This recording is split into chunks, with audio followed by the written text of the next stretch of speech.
Kevin, you want to talk about this particular slide and what we do in large chambers in EMI?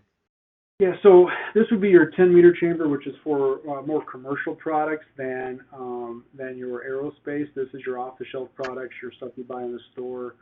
They have to be FCC approved or CE approved for European markets or other countries. So the 10-meter chamber simulates an open air environment where you would be able to test the product without any interference from other components or things.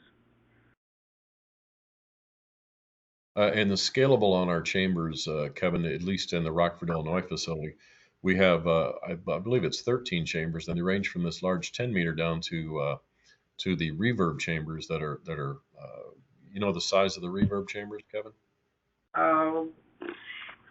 It's 12 by 20 by 10, I believe, is the current reverb chamber. And we got, so in terms of the reverb chamber, then we have an EMI chamber down to, I think it's 20 by 20 with anechoic chamber. Mm-hmm. You want to quickly touch on the reverb versus the other chambers, the typical EMI chambers? Sure. So reverb is specific to the radiated susceptibility and emissions testing we were talking about earlier. It's your radio frequency test.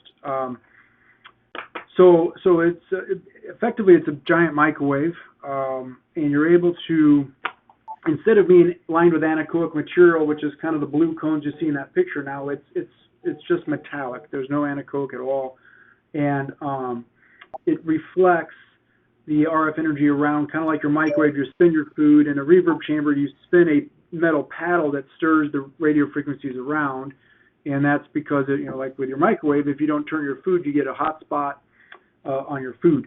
So, the analogy I always use is a reverb chamber. If you were needing to douse your product with 100 gallons of water, you can stand there with a fire hose and spray it on one side until 100 gallons went through the hose, or you can dump it into a pool with 100 gallons of water in it. And the reverb chamber is a lot like that pool. As the tuner spins around and the RF energy bounces around, it covers the entire product. Instead of with an antenna transmitting on one face, you only get to cover the single face.